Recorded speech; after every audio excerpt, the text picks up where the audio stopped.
यहां नहीं जाना, खौफ है, यहां लाशें गिरी थी। सदियों पहले करबला में 9 लाख ने 72 कत्ल किए थे। आज 3 करोड़ कह रहा है कि मैंने करबला जाना है। ओए होए होए,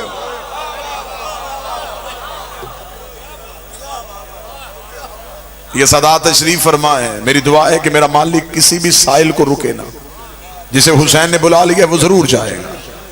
यहां तो अब तो सिर्फ चंद साजिशें और चंद धमकियां दी गई हैं ना। जब बाजू कट रहे थे, जब हाथ कट रहे थे, लोग तो तब भी करबला जा रहे थे। जब मतवक्कल का दौर आया था और उसने कहा था कि अगर क्या है, लोग क्यों करबला की तरफ जाते हैं। यह बासी बादशाह था, यह बहुत मलऊन था, जालिम था। उसे उसके वुज़रा ने बताया कि हुसैन की करबला की ज़ियारत नहीं रुक रही। इसने कहा क्यों नहीं रुक रही। उसने कहा जी हुसैन की आशिकी पड़े। इसने कहा इतना टैक्स लगा दो कि कोई हुसैन की ज़ियारत के लिए जाए ना। मैं सत्र में सैयद आपके लिए पढ़ने लगा हूं, अंदर से यूं तमन्ना तड़पेगी। जब उसने बहुत ज्यादा टैक्स लगा दिया और ऐलान हो गया कि अब जो करबला जाना चाहेगा इतना टैक्स देगा तो करबला जाएगा। अगले दिन मतवक्कल की मौत हो गई जब उसने देखा कि उसके शहर की सबसे गरीब औरत सबसे पहले आ गई। शहर की सबसे गरीब औरत सबसे पहले आई और उसने आगे जो जुमला कहा वो जुमला तुम्हारे अकीदों के लिए। उसने मतवक्कल के दरबार में आके कहा मैंने सुना है कि ज़ियारत सस्ती हो गई है।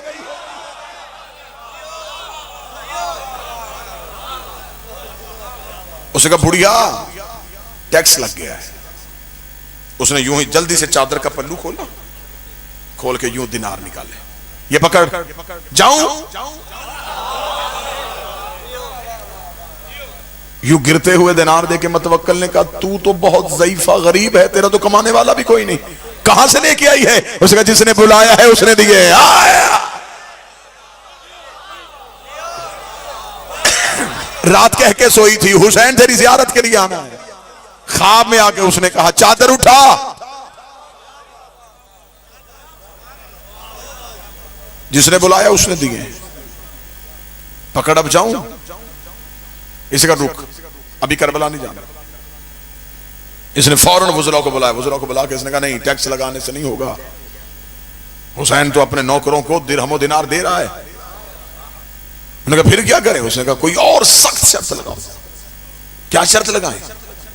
उसका जो हुसैन की ज़ियारत के लिए जाए उसका एक बाजू काटो।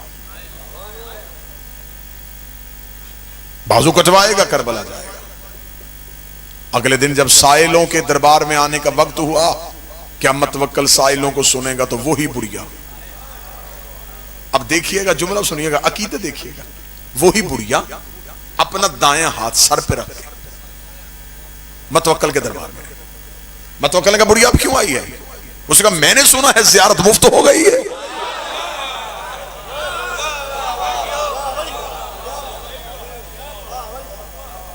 बाजू कटवा रहा है ना, कटवाने आए। उसने कहा मैंने काटना है, तूने सर पे क्यों रखना है। ओ क्या कहने अली वालों, हुसैन के आशिकों। बुढ़िया देकर दी अब ये मेरा नहीं हुसैन का हो गया है। जो चीज हुसैन की हो जाए वो सर पे रखी जाती है। अब ये बाजू मेरा नहीं है, ये हुसैन का है। जल्दी काट, करबला जाने दे। उसका अभी का भी असूल बदल देते हैं, फिर एक बाजू नहीं 2। बढ़िया ने कहा दोनों काट। उसका पांव भी कटेंगे। उसका दोनों काट। मतवक्कल ने कहा मैं इसी बुढ़िया को ऐसा इबरत का निशान बना दूंगा, फिर दुनिया कोई ज़ियारत के लिए जाने के लिए सोचेगा भी नहीं। ये बुढ़िया क्या समझती है कि मैं इसके इश्क के आगे हार जाऊंगा।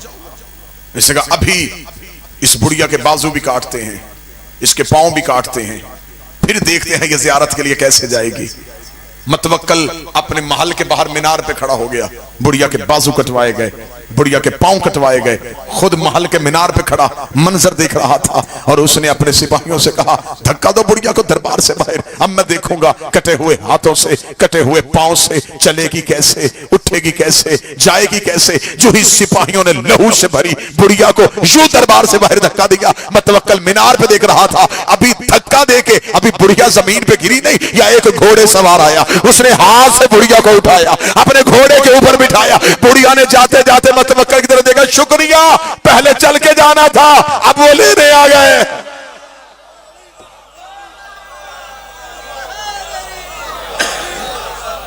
पहले मैंने चल के जाना था।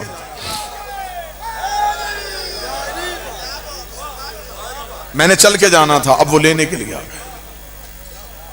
तेरा शुक्रिया, मैंने तो चलना था। तारीख गवाह है कि जब बॉर्डर सील किया गया था कि जो भी काफिला आएगा एक कत्ल करवाएगा और बाकी जाएंगे। बादशाहत की आंखें तब फट गईं जब कत्ल होने वालों की लाइन लंबी थी,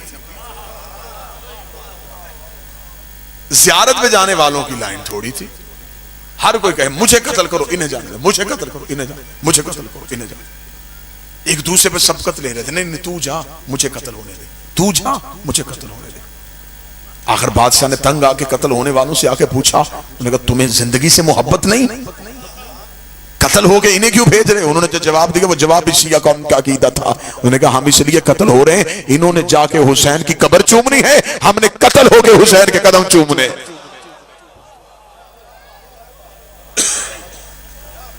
मोहब्बत हुसैन ये है कि हुसैन आज भी करबला में खींच रहा है। अल्लाह ने अपने घर में सिर्फ अमीर बुलाए। जाओ कुरान मिंबर पे लेके आओ, अल्लाह के घर जाने का दावतनामा कुरान से निकालो। खुदा कहता मुस्तती हो तो मेरे घर आना, साहब इस्तात हो तो आना, मकरूज हो ना आना, बेटी ब्याहने वाली है ना आना, गरीब हो ना आना, मजदूर हो ना आना।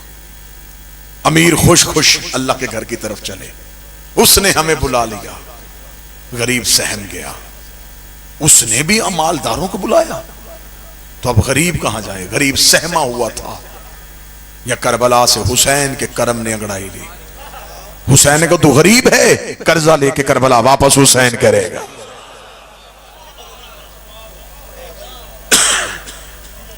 मासूम का फरमान है नमक से खाना खा लेना, करबला की ज़ियारत को तर्क ना करना। नमक से खाना खाओ, करबला जरूर जाना। इमाम ने फरमाया उधार ले लो किसी से, किसी के पांव पड़ जाओ कि मुझे इतना दे दे, मैं एक बार करबला जा सकूं।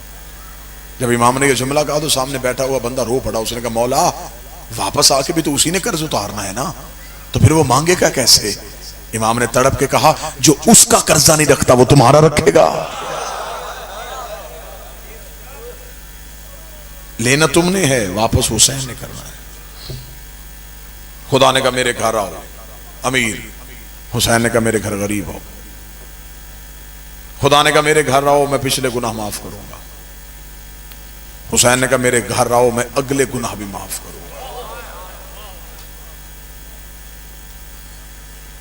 जाओ जाके उलमा के सरों पे कुरान रख के पूछो अल्लाह के घर जाओ तो खुदा ने शर्तें रखी हैं। लिबास एक पहनवाऊंगा, सर मुंडवाऊंगा, खुले मैदान में सुलवाऊंगा, पहाड़ियों के दरमियान दौड़ाऊंगा, अपने घर के साथ चक्कर लगवाऊंगा। कभी कहूंगा पत्थर चूमो, कभी कहूंगा पत्थर मारो, कभी कहूंगा जागो। जब एहराम बांध लोगे फिर मेरी शर्तें हैं, तिनका नहीं तोड़ सकते, मच्छर नहीं मार सकते, झूठ नहीं बोल सकते, गीबत नहीं सुन सकते, वरना एहराम बातिल हो जाएगा। इतने सारे काम तुमने करने हैं, फैसला फिर मैंने करना है कि मैंने हज कबूल करना है कि नहीं करना, हज रखना है कि नहीं रखना। क्या कहने हुसैन तेरे करम के। हुसैन ने कहा तू सिर्फ नीयत कर, कबूल पहले करूंगा, सफर बाद में करवा। हुसैन ने कहा तू सिर्फ नीयत कर के मैं करबला आना चाहता हूं, तू नीयत कर। हुसैन कहते हैं मैं तुझे पहले गुनाहों से माफ करूंगा। अब सत्र सुनिए। एक बंदे ने इमाम से पूछा, उसने कहा मौला हर अमल करने के बाद कबूल होता है, नमाज पहले पढ़ो बाद में कबूल, रोजा पहले रखो बाद में को। खुदा ने कोई अमल पहले कबूलियत में नहीं लाया, पहले अमल करो फिर कबूल। ये करबला की वाहद ज़ियारत है, ये कबूल पहले अमल बाद में। इरफान वाले बंदे सतर सुनना, पूरी जिंदगी सतर का नशा रखना। इमाम ने फरमाया वाहद कायनात में हुसैन की जर्री है जिसे हाथ लगाने से पहले बदन का मासूम होना जरूरी है।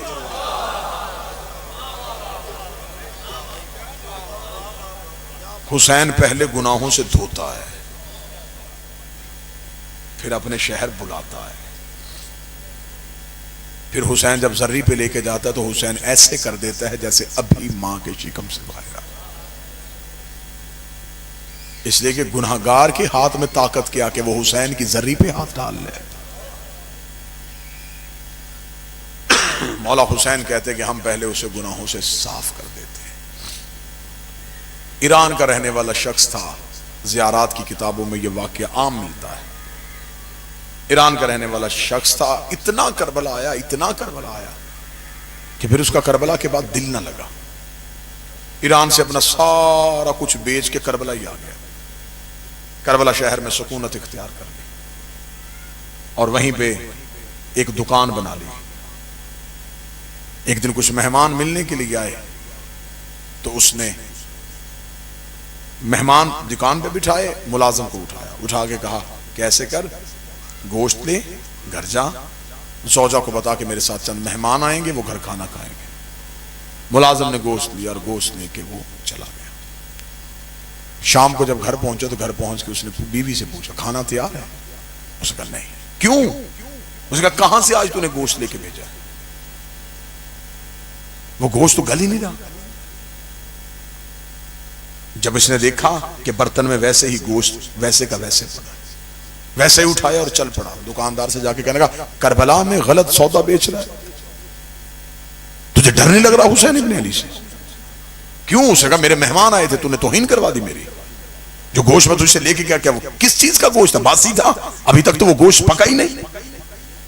इतना कहना था, दुकानदार ने उठा दुकान से बाहर आके हुसैन के हरम की तरफ हाथ करके मेरा हुसैन जामन है, मैंने धोखा नहीं किया। जब उसने कहा ना हुसैन जामन है, चुप हो गया। वापस हुसैन की जरी पे आया, नमाज पढ़ी और नमाज पढ़ के हुसैन की जरी पे बैठ गया। आंखें बंद हो गई, ख्वाब में हुसैन इब्ने अली आए। फरमा दुकानदार से जाके माफी मांग, तूने करबला में उसके साथ लहजा सख्त रखा है। तुझे नहीं पता कि हुसैन करबला में किसी को ऊंचा बोलता बर्दाश्त नहीं करता। इसने कहा मौला धोखा किया उसने मेरे साथ। इमाम ने कहा धोखा नहीं किया, जिस मुलाजिम को तूने गोश्त दिया था वो गोश्त लेके मेरे हरम से होके गुजरा था, और जो गोश्त मेरे हरम से गुजर जाए उस पर आग असर नहीं करती। जानवर का गोश्त हुसैन के हरम से गुजर जाए तो उस पर आग हराम हो जाती है। हुसैन फरमाते जो वजूद मेरे शहर में आए उस पे आतिश जहन्नम हराम हो जाती। करबला ज़ियारत का मतलब सिर्फ जर्री देखना नहीं, हुसैन को मिलना है। अगर कोई जाए और जाके कहे कि ये हुसैन का हरम, वो सरकार अब्बास का हरम, ये जर्री नहीं, फिर वो ज़ियारत नहीं। 10 मुहर्रम 61 हिजरी करबला में शिमर भी हुसैन को देख रहा था, लेकिन जैसे हुर ने देखा, हुर के पास मार्फत थी, हुसैन के कातिल के पास मार्फत नहीं थी। हुसैन कहते मेरे शहर आओ तो फिर मार्फत के साथ आओ। किताब में जुमले ना पड़े होते तो अकील शादी बादशाह हुसैन की कसम में कभी अकील शादी मिंबर पे ना पड़ता। मौला हुसैन फरमाते हैं कि जब मेरा ज़ाहिर मुझे मिलने के लिए करबला में आता है, हुसैन फरमाते उसका सबसे पहले इस्तकबाल करने के लिए शहर से बाहर अब्बास खड़ा होता है। अबुल फजल अब्बास कहते हैं कि हुसैन ने मुझे भेजा है कि मेरा एक मेहमान आ रहा है, और आंख बरस रही है। मेरी दिल से दुआ है इस रूहानी माहौल में अल्लाह हर किसी को करबला बुलाए। मेरा बादशाह हुसैन हर किसी को करबला बुलाए। कोई ऐसा ना हो कि जो माने हुसैन को और हुसैन का शहर ना देखे। एक बार जिंदगी में करबला जरूर जाना। वाकयात इतने हैं कि मैं पढ़ता चला जाऊं, मेरी आंखों के सामने यूं वाकयात गुजरते चले जा रहे हैं, रात बीत जाए। वो जिस गुनहगार को हुसैन मौला अमीर अल मोमिनीन ने कहा था इसे मेरे शहर में दफन न होने देना, और फिर अगली रात अली ने मजावरों से कहा था वो जनाजा आ रहा है, इसका इस्तकबाल करो। मजावरों ने कहा मौला कल आपने कहा था कि इसे दफन नहीं होने देना वादी सलाम में, आज कह रहे हैं कि इसका शहर के बाहर जाके इस्तकबाल करो। अली की आवाज आई, ये बहुत गुनाहगार था, ये शहर मेरे दफन होके अपनी बख्शिश चाहता था, मैं अली से अपने शहर में दफन होते बर्दाश्त नहीं कर सकता था। तो मौला मरने के बाद क्या नेकी की इसने जो आपने माफ कर दिया? फरमाया मरने के बाद नेकी नहीं की, सिर्फ ये हुआ कि जब इसके वर्षा इसका जनाजा लेके नजफ की तरफ आ रहे थे तो रास्ते में तूफान आ गया, करबला की मट्टी इसके कफन पे पड़ गई है। मेरे हुसैन के शहर की मट्टी तूफान के साथ उड़ती हुई इसके कफन पे गिर गई। इसके कफन पे करबला की खाक का पड़ना था, अल्लाह ने इसके गुनाह माफ कर दिए। अब जाओ इसका इस्तकबाल करो, इसके कफन पे करबला की मट्टी है। यही तो वजह है कि हम अपने मरने वाले के कफन में सजदागार रखते हैं ताकि हुसैन के शहर की याद इसके कफन में साथ जाए। एक बार करबला जरूर जाओ ताकि 70 कदम पे वो मकाम देखो जहां बहन देखती रही है और भाई ज़िबा होता है। सादात व मोमिनीन से माफी मांग के बादशाह हुसैन की इज्जत की कसम, शाह जी आप जाएंगे, करबला इतना सुन के नहीं रुलाती जितना करबला देख के रुलाती। सारी जिंदगी भी जाकरों से करबला सुनो, वैसे नहीं तड़पोगे, जब जाके देखोगे ना फिर तड़पोगे। अभी तक बहुत से गोशे हैं जो पढ़े ही नहीं गए। अब भी करबला जाए ना जी, जो जाहिर बैठे मेरी गवाही देंगे, नहरे अलकमा के साथ एक बाग है इमाम जाफर सादिक का, वो बाग आज भी है। अल्लाहुम्मा सल्ली अला मुहम्मद। जाहिर वहां जाते हैं और वहां से मौला इमाम जाफर सादिक के बाग से खजूरें लेके आते हैं। नहरे अलकमा के बिल्कुल बाहर एक मस्जिद है, उसे कहते हैं मस्जिद साहिबुज़्ज़मान। ये बाब सिदरा के बिल्कुल सामने ये मस्जिद साहिबुज़्ज़मान है, वहां एक मस्जिद बनी हुई है। अल्लाह तुम आपको लेके जाए, वहां जाओ। उस मस्जिद की फजीलत क्या है?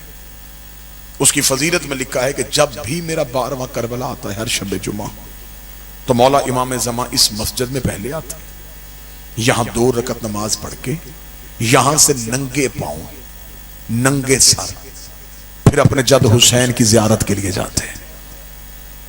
शबे जुमा वो मस्जिद खचाखच भरी होती है कि आज मौला ने अपने बाबा की जियारत के लिए आना। यह है पहली फजीलत। अब इस मस्जिद की गुर्बत क्या है, यहां मस्जिद बनी क्यों? अब किताबों ने एक रवायत सुनाई है कि जब हुसैन घोड़े से गिरे थे तो यहां गिरे थे। पहली बार जब हुसैन ने मुर्तजस की जीन छोड़ी है ना, तो जहां हुसैन गिरे वहां अब मस्जिद साहिबुज़्ज़मान है। मस्जिद साहिबुज़्ज़मान से सीधा देखो तो बाबे सिदरा, बाबे सिदरा से आगे सेहन, सेहन के आगे बरामदे, फिर आगे मौला हुसैन की जर्री। अगर ये नापा जाए ना तो ये 1.5 से 2 किलोमीटर का सफर है। 1.5 से 2 किलोमीटर सफर है मस्जिद साहिबुज़्ज़मान से हुसैन की कब्र तक। जब मैं पहली बार करबला गया तो मैं करबला साथ साथ सफरनामा लिख रहा था, 2009 था। मैंने लिखा हुसैन यहां गिरे। उसके बाद बाबा जी मैं चल पड़ा। मैं रास्ते में सोचता आया गिरे वहां थे, दफन वहां कैसे हुए? हुसैन की लाश तो उठाने वाला ही कोई नहीं था। अकबर की लाश हुसैन ने उठाई, अब्बास की लाश हुसैन ने उठाई, कासिम की लाश हुसैन ने उठाई। जब गरीब ने घोड़े की जीन छोड़ी तो हुसैन का लाश ही उठाने वाला कोई नहीं था। तो फिर ये 2 किलोमीटर का सफर हुसैन का कैसे हुआ? मैं जहन में ये सवाल सोचता सोचता आ गया, मेरे अक्ल काम ना करे। या वो रवायत ठीक नहीं? अगर जरी ये है हुसैन की तो गिरे वहां कैसे? यही सोचता सोचता मैं इमाम के हरम में दाखिल हो गया। मगरबैन की नमाज का वक्त था, मुझे आज तक याद है। नमाज मगरबैन मैंने जमात के साथ अदा की। अदा करने के बाद मैं हुसैन की जरी पे गया। मैंने जरी पे जाकर रो के यही सवाल किया, मौला गिरे आप वहां थे, दफन यहां किसने किया? रोता रोता मैं जितनी देर जरी में रहा, मैं बाहर निकल आया। बाहर आया तो एक सियाह अमामे में आलिम दीन जियारत पढ़ रहे थे। मैं उनके करीब खड़ा हो गया, मैं रो रहा था। उन्होंने जियारत की किताब बंद की। मैंने उनसे पूछा, आप उर्दू सुन लेते हैं? उसने कहा, मेरा ताल्लुक हिंदुस्तान से है। मैंने कहा, मैं पाकिस्तान का ज़ाहिर हूं, एक रवायत की तस्दीक चाहता हूं। उसने कहा, पूछ। मैंने कहा, वो जो मस्जिद साहिब जमान बनी है, ये रवायत ठीक है? हुसैन वहां गिरे थे? उसने कहा, बिल्कुल ठीक है। बाबा जी, मैंने कहा, अगर गिरे वहां थे, दफन यहां कैसे हुए?